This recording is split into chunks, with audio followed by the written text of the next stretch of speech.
Olá, bom dia, shalom para todos, paz do Senhor Jesus, inunde teu coração. Abra comigo, por favor, em Eclesiastes, capítulo 10, nós vamos ler o verso 19. Eclesiastes 10, 19, diz assim a palavra de Deus: O festim faz-se para rir, o vinho alegra a vida e o dinheiro atende a tudo. Mais uma vez, o festim faz-se para rir, ou para se alegrar, dependendo da tradução. O vinho alegra a vida, ou alegra o coração, dependendo da tradução. E o dinheiro atende a tudo.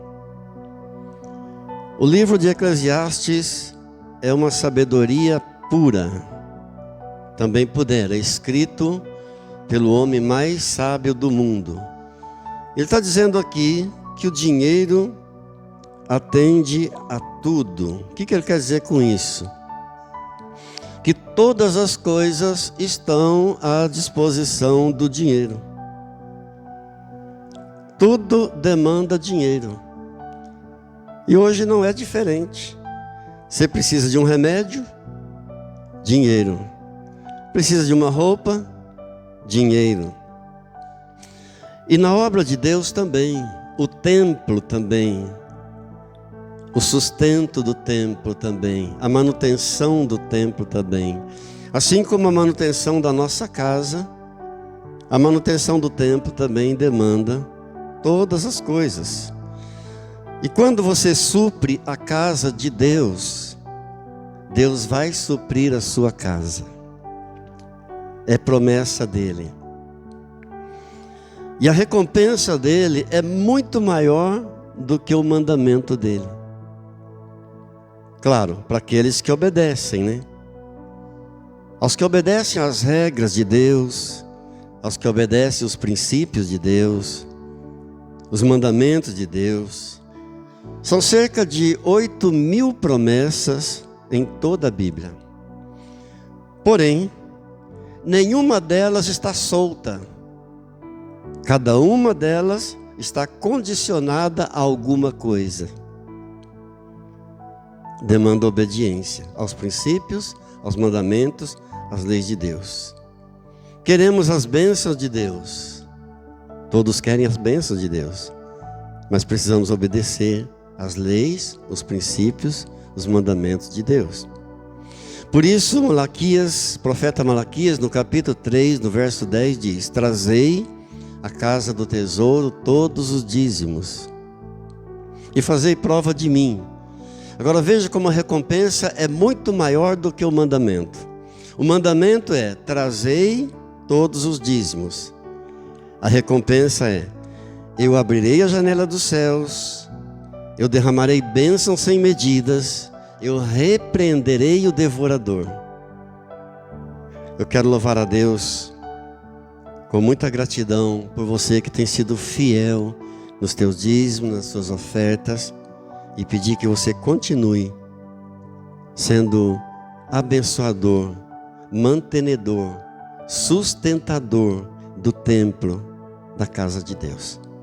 Que Deus te abençoe em nome de Jesus. Amém?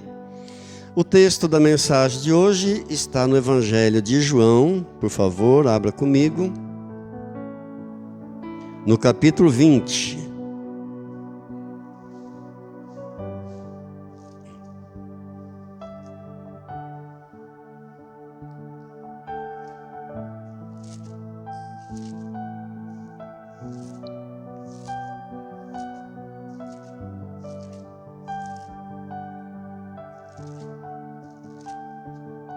João, capítulo 20, nós vamos ler do 1 ao 18.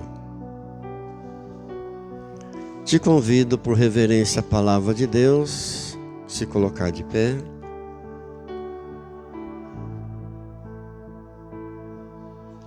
João, capítulo 20, do verso 1 e seguintes. No primeiro dia da semana, Maria Madalena foi ao sepulcro de madrugada, sendo ainda escuro, e viu que a pedra estava removida. Então correu e foi ter com Simão Pedro e com os outros discípulos, com outro discípulo, a quem Jesus amava, e disse-lhes: tiraram do sepulcro o Senhor, e não sabemos onde o puseram. Saiu, pois, Pedro e o outro discípulo e foram ao sepulcro. Esse outro discípulo aqui citado é João, aquele a quem Jesus amava. É o próprio autor do Evangelho. Ambos corriam juntos, mas o outro discípulo correu mais depressa do que Pedro e chegou primeiro no sepulcro. E abaixando-se, viu os lençóis de linho, todavia não entrou. Então, Simão Pedro, seguindo-o, chegou e entrou no sepulcro. Ele também viu os lençóis, e o lenço que estivera sobre a cabeça de Jesus, e que não estava com os lençóis, mas deixado num lugar à parte. Então entrou também o outro discípulo que chegara primeiro ao sepulcro, e viu e creu, pois ainda não tinham compreendido a Escritura que era necessário ressuscitar ele dentre os mortos. E voltaram os discípulos outra vez para casa. Maria, entretanto, permanecia junto à entrada do túmulo, chorando. Enquanto chorava, abaixou-se e olhou para dentro do túmulo e viu 2 anjos vestidos de branco, sentados onde o corpo de Jesus fora posto, um à cabeceira e outro aos pés. Então eles lhe perguntaram: mulher, por que choras? E ela respondeu: porque levaram meu Senhor e não sei onde o puseram. Tendo dito isto, voltou-se para trás e viu Jesus em pé, mas não reconheceu que era Jesus. Perguntou-lhe Jesus: mulher, por que choras? A quem procuras? E ela, supondo ser o jardineiro, respondeu: Senhor, se tu o tiraste, dize-me onde o puseste e eu o levarei. Disse-lhe Jesus: Maria. Ela, voltando-se, lhe disse em hebraico: Raboni, ou Raboni, como queira, que quer dizer mestre. Recomendou-lhe Jesus: não me detenhas, porque ainda não subi para meu Pai, mas vai ter com os meus irmãos e dize-lhes: subo para meu Pai e vosso Pai, para meu Deus e vosso Deus. Então saiu Maria Madalena, anunciando aos discípulos: eu vi o Senhor, e contava que ele lhe dissera estas coisas. Amém? Até aqui, palavra do Senhor. Deus querido, em nome de Jesus, o Senhor que inspirou essa palavra, venha, Pai, por favor, incuti-la em nossa mente, em nosso coração nesta manhã. Oh Deus, trazendo revelações dos céus, trazendo cura, restauração, libertação, discernimento, sabedoria. Amamos a Tua palavra e queremos nos alimentar dela cada dia mais, em nome de Jesus. Amém. Amém.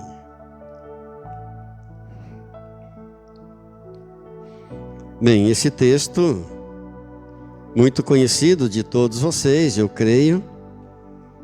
Essa é uma igreja que ama a Bíblia, é uma igreja que lê a Bíblia, que conhece a palavra. Então, esse episódio, você sabe, foi relatado fazendo referência à manhã de ressurreição. Ao terceiro dia após o sepultamento de Jesus, no domingo da ressurreição, de manhã bem cedo, Jesus foi colocado ali num túmulo, e ao terceiro dia, no domingo pela manhã, as mulheres foram cedinho lá ungir o corpo dele. Maria Madalena, Maria mãe de Tiago e Salomé, levando unguento, aromas, para ungir o corpo do Senhor Jesus. Mas quando elas chegam lá, encontram a pedra removida. e o túmulo está vazio. O evangelista Mateus, quando fala do mesmo episódio, quando cita esse mesmo acontecimento, ele acrescenta alguns detalhes que João não traz. E Mateus acrescenta alguns detalhes muito mais fantásticos. Por exemplo, ele diz que havia ali alguns soldados romanos vigiando o túmulo, protegendo, guardando o túmulo, para que os discípulos de Jesus não viessem roubar o corpo dele. Tinham esse medo de que os discípulos de Jesus viessem durante a noite roubar o corpo de Jesus.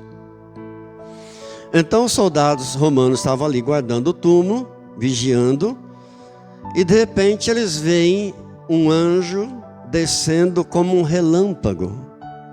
Diante deles, aquele anjo desce como uma tocha de fogo, como um relâmpago. Esse anjo remove a pedra, senta-se sobre a pedra, e eles ficam espavoridos. Os soldados ficam atônitos, perplexos, sem entender nada daquilo. E João, então, como se trouxesse para nós uma continuação de tudo isso, diz que Maria Madalena percebe algo muito estranho quando ela chegou ali.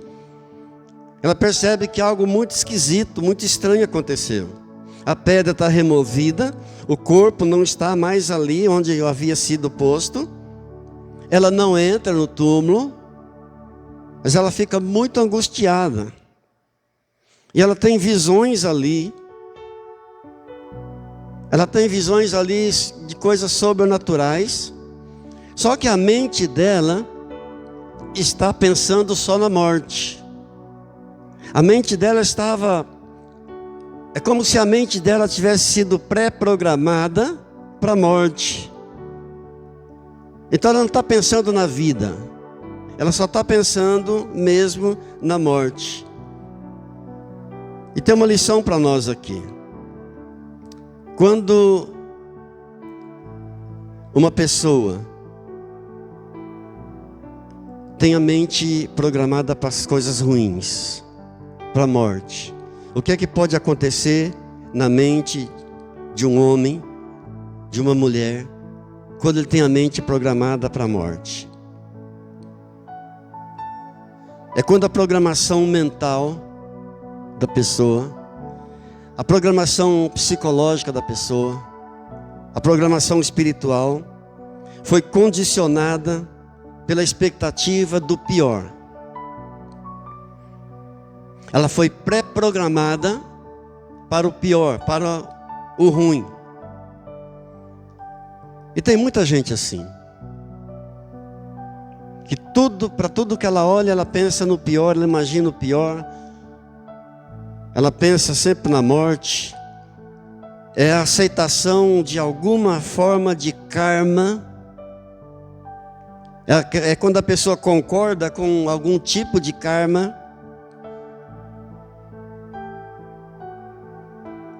E alguns dizem que é a síndrome da Gabriela.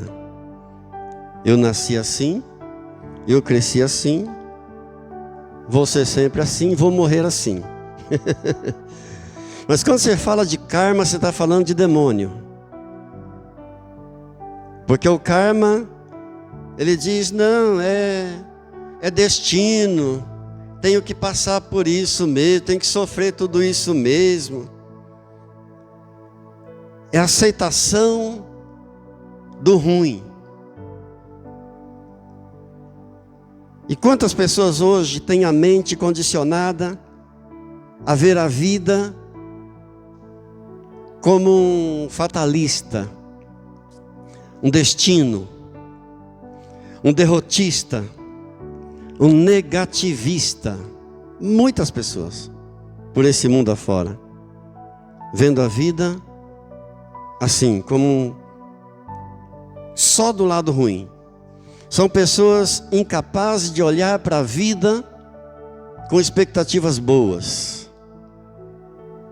São incapazes de pensar em coisas boas, em pensar em melhoras.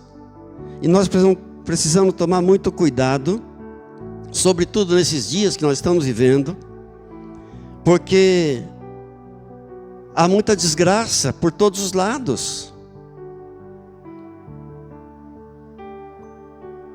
Essa guerra que nós estamos vendo no Rio de Janeiro, ela não está só no Rio de Janeiro, ela está espalhada pelo país inteiro. Aqui em Ribeirão tem acontecido coisas absurdas. Há umas 2 semanas atrás, uma filha matou a mãe. Alguns dias depois, um pai matou a filha. Se nós não tomarmos cuidado com tanta desgraça acontecendo por todos os lados, a gente acaba entrando nessa vibe aí de derrotista, de negativista, de fatalista, que tudo é o destino.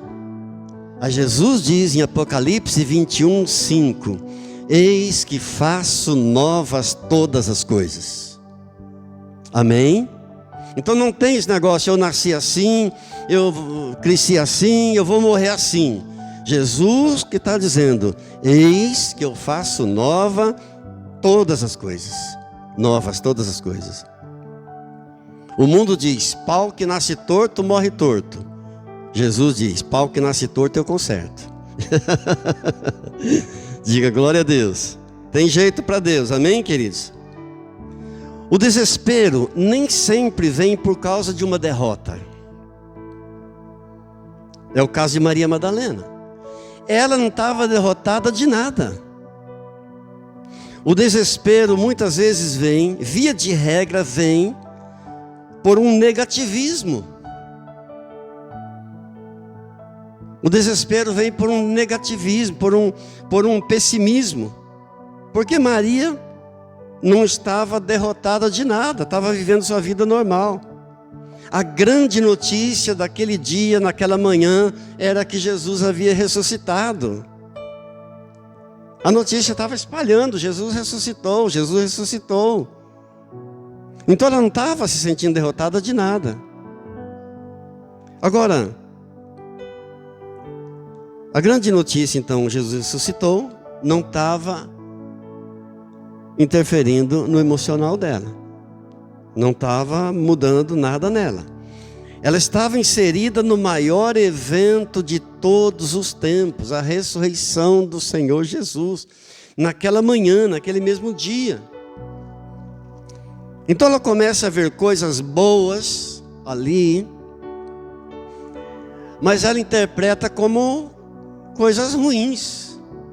Por exemplo, o verso 1 diz que ela viu que a pedra estava revolvida. A pedra estava removida para um lado. E como é que ela interpreta isso? Roubaram o meu Senhor. Levaram o meu Senhor daqui. Caramba, eu vim aqui para ungir o corpo dele. Eu vim trazendo aqui alguns aromas, para ver se dá uma melhorada no meu astral, passar um perfume, ungir o corpo dele. Se a situação estava ruim, agora ficou pior. Levaram o corpo dele, roubaram o corpo dele daqui. Agora, ela vê uma outra coisa. No verso 11 e 12, diz assim: Maria, entretanto, permanecia junto à entrada do túmulo, chorando. Enquanto ela chorava, abaixou-se e olhou para dentro do túmulo e viu 2 anjos vestidos de branco, sentados onde o corpo de Jesus fora posto. Um anjo à cabeceira, o outro anjo aos pés, de onde o corpo do Senhor Jesus tinha sido posto. Esses 2 anjos começam a fazer perguntas para ela. E perguntaram para ela: mulher, por que choras? No verso 13, mulher, por que você está chorando? Ela está tendo um toque especial, sobrenatural, de vida, de ressurreição, de visão de anjos. Ela está vendo tudo isso, mas ela não consegue entender nada, porque a mente dela foi pré-programada para as coisas ruins, para a morte. Ela só está pensando na morte. A cabeça foi programada para o pior. E os anjos estão perguntando: mulher, por que choras? Está vendo as coisas de Deus, os sinais de Deus, mas não consegue entender. Eu conheço muita gente que Deus tem mostrado sinais para ela, tem chamado, Deus está chamando, mas a pessoa não consegue entender, não consegue perceber. Às vezes você olha para certas pessoas e fala: meu Deus, como essa pessoa não percebe que é um chamado de Deus para a vida dela. Espírito Santo, só o Senhor pode convencer. E só me resta então orar por essa pessoa, porque só Deus convence. Então no verso 14 ela vê algo. Existe algo mais forte do que anjos ali junto dela. O próprio Senhor Jesus surge atrás dela, de pé, e pergunta para ela: por que choras? Faz a mesma pergunta que os anjos fizeram. Será que havia maquiagem naquele tempo? Eu fico imaginando, se havia maquiagem, Maria Madalena devia estar com o rosto todo rebocado, tanto chorar. Acho que havia, porque se havia óleos perfumados para ungir, certamente haveria também maquiagem. E Jesus faz a mesma pergunta dos anjos: por que você está chorando? Por trás dela, ela então se vira, tem aquela visão maravilhosa de Jesus, e diz aí a palavra: supondo ela ser o jardineiro. Olha para você ver. E ela diz então para o jardineiro, na cabeça dela é o jardineiro: Senhor, se foi o Senhor que tirou o corpo dele aqui, me diga onde o Senhor colocou, que eu vou levar. O que ela pensou? A Bíblia diz que onde o Senhor Jesus foi sepultado era um jardim. Então, se era um jardim, evidentemente deveria ter um jardineiro. E ela então, supondo ser o jardineiro, pergunta para ele: Senhor, foi o Senhor que tirou o corpo dele aqui? Me diga onde o Senhor colocou, que eu vou pegar, eu vou levar. Ela não conseguiu entender os sinais de Deus, ela não conseguiu entender os sinais dos anjos, ela não conseguiu discernir o Senhor Jesus. E aí você poderia me perguntar: pastor, mas e o que é que tudo isso tem a ver comigo? Ou melhor, o que é que tudo isso tem a ver conosco, hoje, nesse dia? Então eu vou explicar para você. Por que que ela não conseguiu discernir os sinais? Nem viu, nem entendeu os anjos, nem reconheceu o Senhor Jesus. Verso 13 e o 15 dizem para nós que ela está olhando para a vida através de um véu de lágrimas. Ela só chora. E só pensa na morte. E só pensa no corpo. Ela quer ungir o corpo. Só pensa no corpo.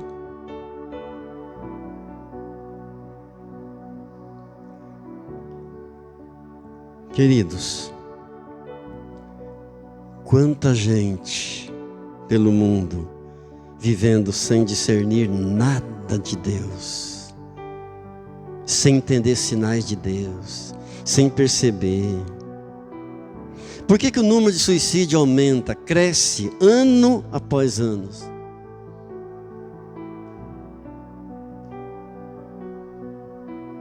Sabe por quê? Porque isso aqui é uma casa. Isso é uma casa ambulante. E essa casa tem um morador, tem um dono. E o morador dessa casa chama-se Espírito Santo da Verdade. É a Bíblia que diz, não sou eu que estou dizendo.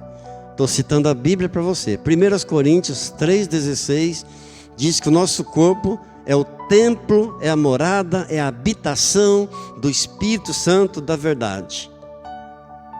Agora, segundo a lei da física, dois corpos não podem estar no mesmo lugar ao mesmo tempo.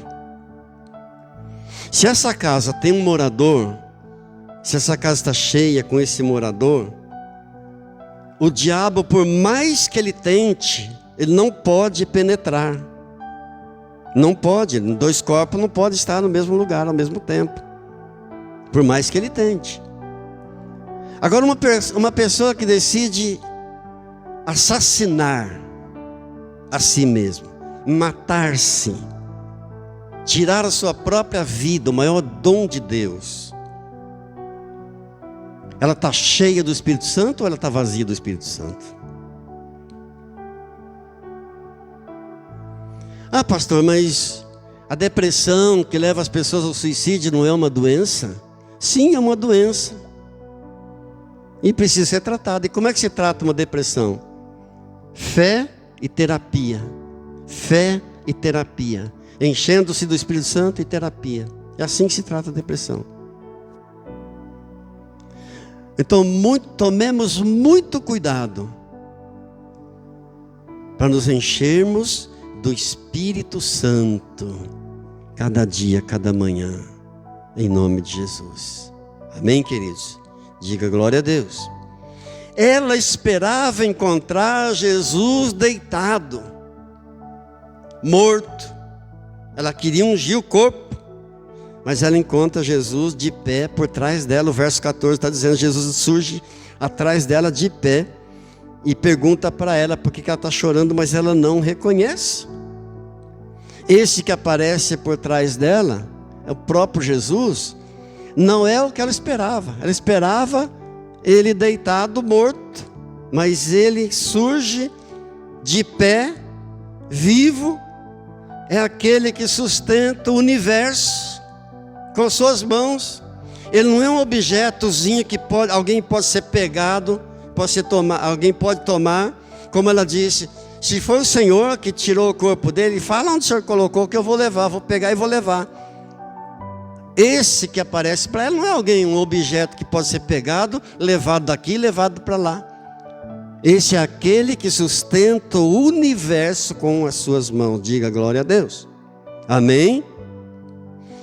Tudo isso tem tudo a ver conosco hoje, nesses dias de tantas tragédias. Tem tudo a ver. Quantos estão atribulados, mergulhados na tristeza, sendo negativistas, fatalistas, dizendo que será do meu futuro, o que vai ser da minha vida, que será dos meus filhos, qual será o futuro dos meus filhos, que será o futuro dos meus netos. Note, a vitória de Jesus só chega a nós, a bênção de Deus, a vitória do Senhor só chega a nós, a sua palavra só chega a nós quando ela nos chacoalha, quando ela nos acorda para a realidade, quando ela nos tira desse estado de negativismo, de pessimismo, de uma mente pré-programada para o pior.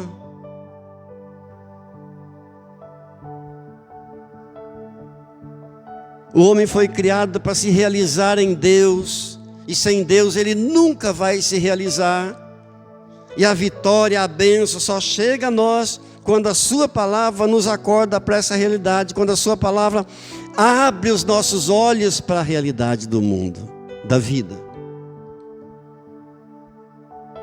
Ela viu ali milagres extraordinários. Ela viu aquela pedra enorme. Quem conseguiria remover aquela pedra? Ela viu aquela pedra removida. Ela viu anjos falando com ela. Sinais extraordinários. Mas o que é que abre a minha mente? O que é que nos acorda? O que é que desvenda os nossos olhos? A palavra de Deus. Só a palavra de Deus pode fazer isso. Verso 16 diz que quando Jesus disse para ela, Maria, foi nesse momento, quando essa palavra chegou nela, a palavra de Deus agora ganhou um nome, ganhou um CPF, a palavra de Deus agora ganhou uma identidade, Maria, e ela diz, Rabone, que quer dizer, mestre, tipo assim, não acredito, Maria, Rabone, acordou, abriu os olhos dela, a palavra chegou ao coração. A palavra é mais forte do que a pedra removida. A palavra foi mais forte do que todos os sinais sobrenaturais que ela tinha visto. A palavra foi mais forte do que os anjos falando com ela. A palavra penetrou no coração. Maria, Rabone, meu mestre, acordou. Quantas pessoas ainda hoje assistem milagres extraordinários, mas não são acordadas? Ou melhor, quantas pessoas experimentam sinais e milagres extraordinários de Deus, mas elas não conseguem discernir nada, continuam cegos, insensíveis, tapados, incapazes de discernir as coisas de Deus, porque o discernimento da alma só é acordado quando a palavra de Deus penetra no mais íntimo, no mais profundo, no recôndito da alma. Só ali, onde ninguém mais chega, só a palavra pode chegar ali. E o discernimento da nossa alma só é acordado quando isso acontece. E isso só acontece pelo poder do Espírito Santo. Ninguém mais. Nenhuma outra coisa a mais a não ser o Espírito Santo é capaz de fazer isso. É um milagre que só o Espírito Santo realiza. É quando a palavra fala em nome de Jesus.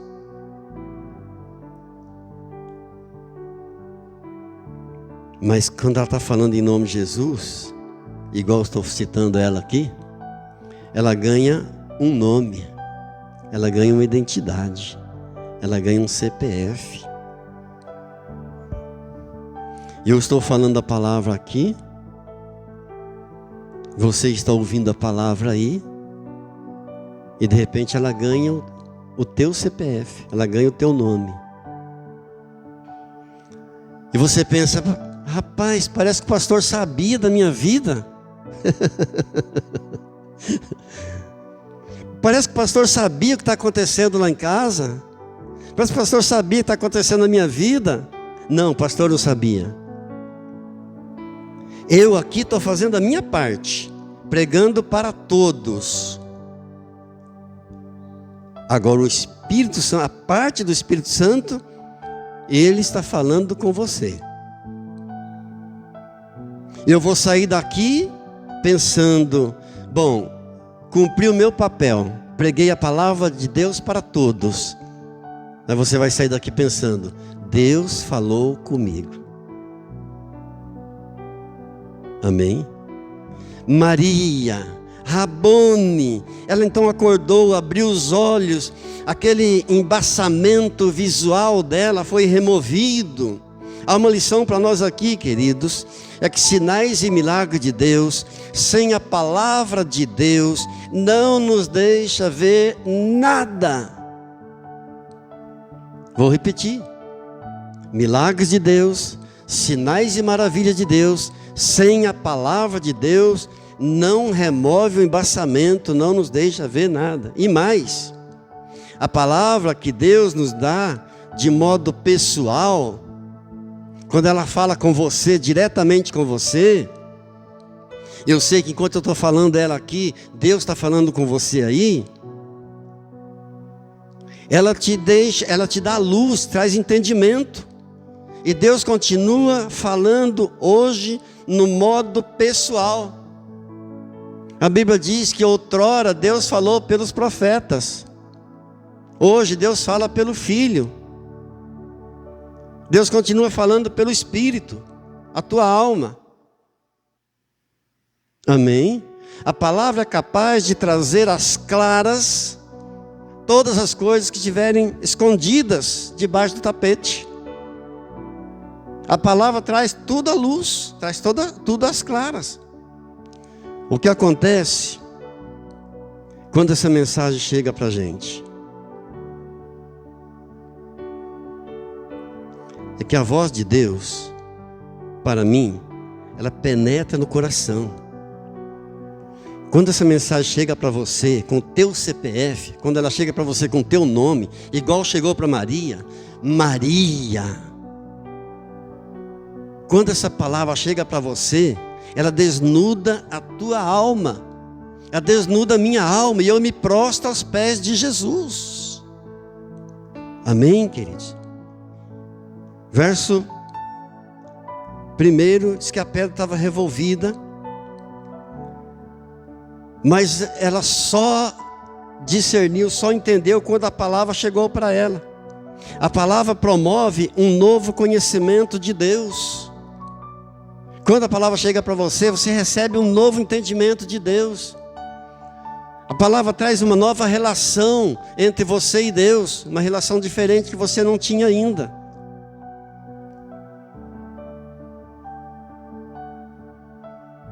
Traz luz, traz revelação, traz entendimento e traz uma relação nova. Porque o verso 17 está dizendo assim, Jesus dizendo assim: Maria, não me detenhas, não me segure, não me interrompa, porque ainda não subi para meu Pai. Mas vai ter com os meus irmãos e dize-lhes: eu subo para meu Pai e vosso Pai, para meu Deus e vosso Deus. Note uma coisa importante aqui, interessante isso. É a primeira vez aqui na Bíblia que Jesus chama os seus discípulos de irmãos. Maria, não me detenhas, eu ainda não subi para o meu Pai, mas vai e diga aos meus irmãos. É a primeira vez que chamo os discípulos de irmãos. Ou seja, agora já não são mais meus servos, agora são meus amigos, mais do que amigos, são meus irmãos. Diga para eles que eu subo para o meu Pai e vosso Pai, para o meu Deus e vosso Deus. Ou seja, Jesus está querendo dizer com isso o seguinte: Maria, a partir de agora, filha, para que você esteja junta comigo, junta de mim, você não precisa estar me vendo mais. Serve para nós. Maria, para que você sinta a minha presença, para que você sinta-se bem pertinho de mim, você não precisa mais me ver a partir de agora. Diga para eles que eu subo para o meu Pai e vosso Pai, para o meu Deus e vosso Deus. Maria, eu sou teu amigo, você é minha irmã.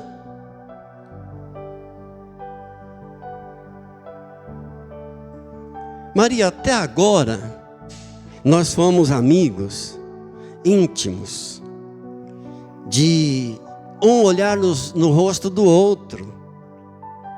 Você sempre foi minha irmã, eu amo você, eu amo a sua irmã Marta, eu gosto das comidinhas que a sua irmã preparou para mim, preparava para mim, eu amo seu irmão Lázaro. Mas a partir de agora, Maria, para você sentir a minha presença, glória a Deus, você não precisa mais me ver, não precisa me tocar mais, não me toque, não me detenhas. Eu subo para o meu Pai e vosso Pai. Você não precisa me segurar mais. Não precisa mais me segurar, não precisa mais me ver. Não precisa nem usar crucifixo no peito. Para você sentir a minha presença, não precisa nem ter um crucifixo na parede. Não precisa de nada disso. Não precisa idolatrar nada para ter a minha presença junto de você. De agora em diante, eu não sou apenas o teu mestre, apenas teu amigo, eu sou teu irmão. Vai e diga aos meus irmãos. E no verso 17, você vai dizer, vai e diz aos meus irmãos, pela primeira vez chamando os discípulos de irmãos. E agora ele está dizendo para ela, é uma nova relação. Um novo tipo de relacionamento, de interação. Você não precisa me ver mais. Você não poderá me tocar, mas eu estarei tão perto de você como nunca estive antes. Diga graças a Deus. Ao seu,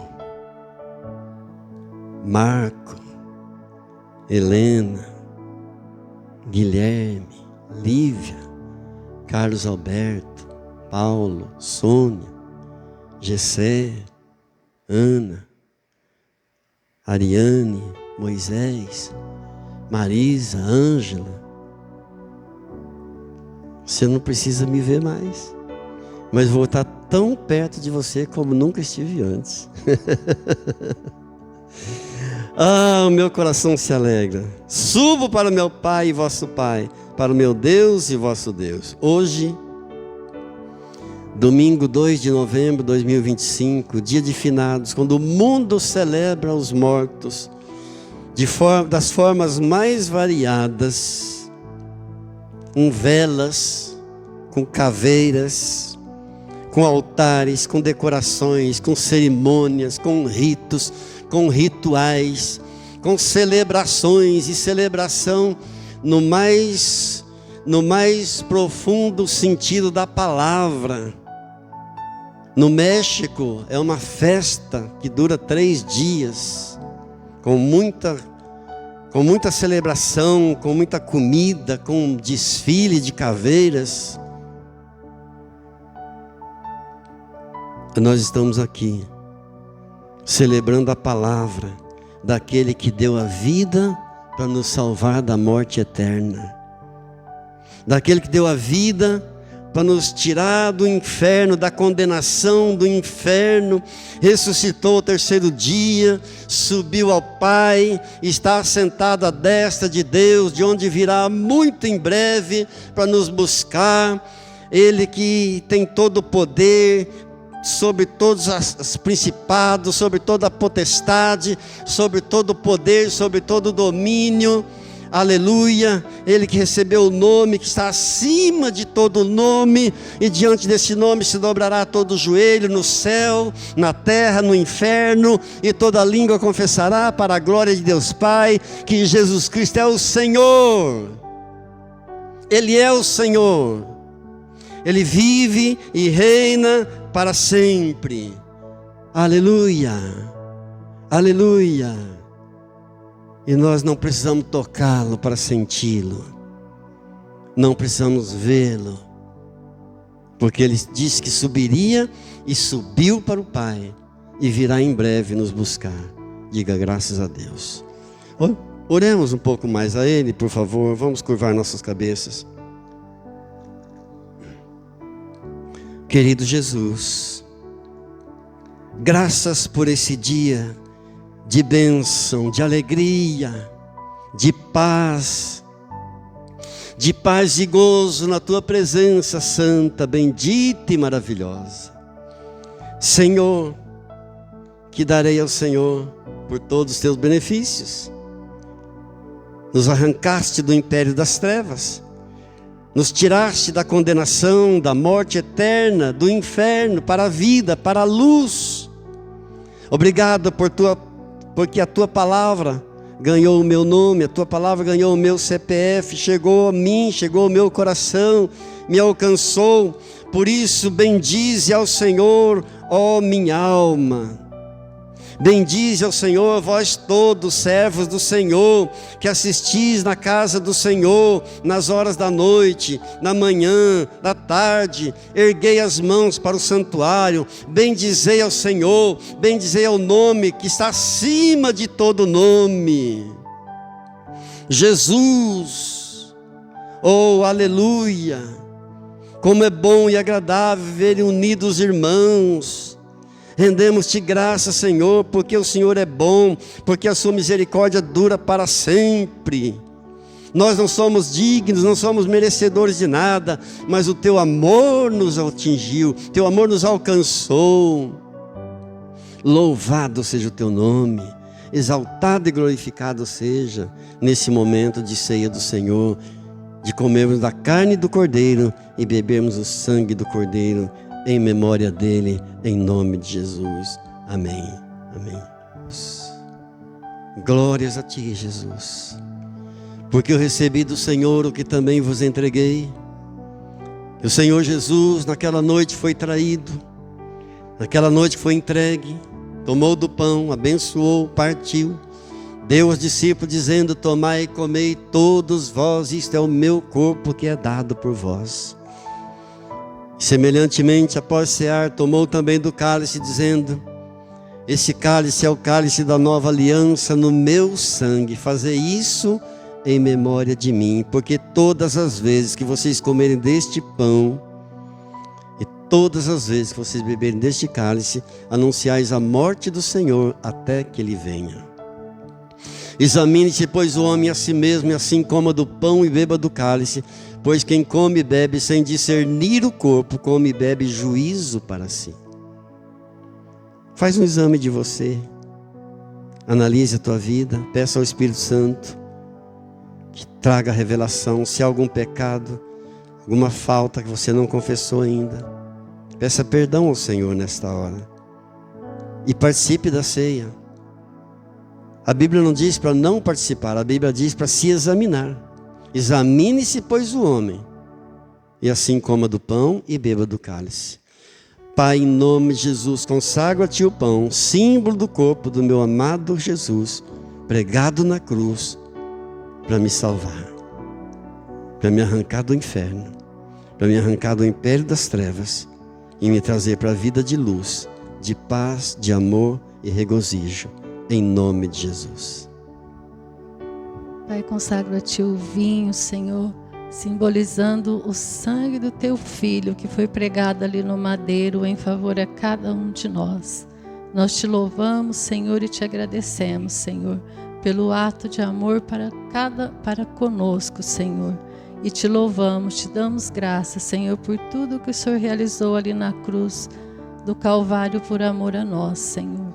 Nós damos toda a honra, toda a glória somente ao Senhor, ó Deus, que nos libertou do império das trevas, Senhor. Toda a glória a ti. Amém. A irmã Maria Helena ministra uma oração de gratidão. O irmão Marco vai passar com a bandeja. E os irmãos que vão celebrar a ceia, fiquem de pé, por favor, para eles saberem. Querido Deus e Pai, nós te agradecemos, Senhor, por mais uma oportunidade de estarmos aqui na tua casa, Senhor, te louvando, ouvindo a tua palavra, Senhor, que é viva e eficaz e não volta para ti vazia, Senhor.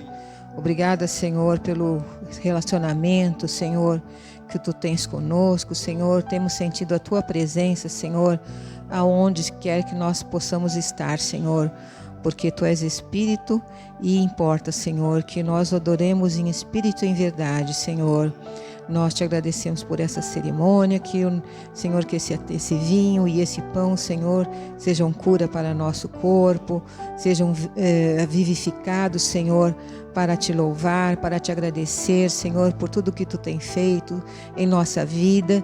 E obrigada, Senhor, porque somos pequenos, mas tu, Senhor, tem um relacionamento muito próximo conosco, Senhor. Tu em mim e eu em ti, Senhor. É assim que somos. Amém. Amém. Glória a Deus. Amém.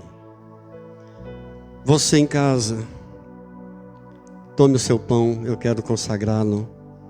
E você participa da ceia. A unção não tem barreira, não tem distância. Que Deus te abençoe nesse momento. Faz um um exame de você mesmo. Peça perdão ao Senhor de seus pecados. Pai, em nome de Jesus, eu consagro o pão, simbolizando o corpo do Senhor Jesus pregado na cruz. Em memória de Jesus, comamos junto do pão.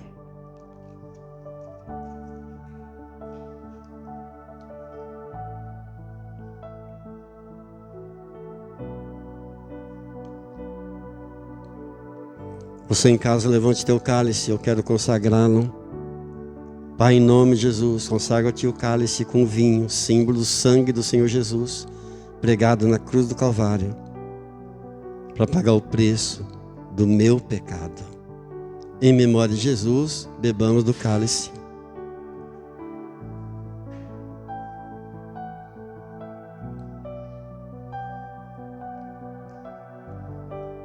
Exalte ao Senhor. Levante bem alto suas mãos para Ele. Senhor Jesus, olhe para cada mão estendida para o Senhor nesta hora. Derrama a tua graça e o teu poder sobre cada lar aqui representado, sobre cada família aqui representada, daqueles que estão distantes, onde estiverem nesta hora, Pai. Abençoa, Deus, todos os contribuintes da casa do Senhor. Abençoa os que estão enfermos, traz a cura e a restauração completa. Consagramos a Ti, ó Deus, essa semana. Consagramos a Ti todos os nossos afazeres, em nome do Senhor Jesus. Amém. Amém. Que Deus te abençoe ricamente no poder do Espírito Santo e do sangue de Jesus. A graça do Senhor Jesus, o amor do Pai e a comunhão do Espírito Santo seja sobre a tua vida, sobre a tua casa e a tua família, hoje e sempre. Amém. Diga graças a Deus.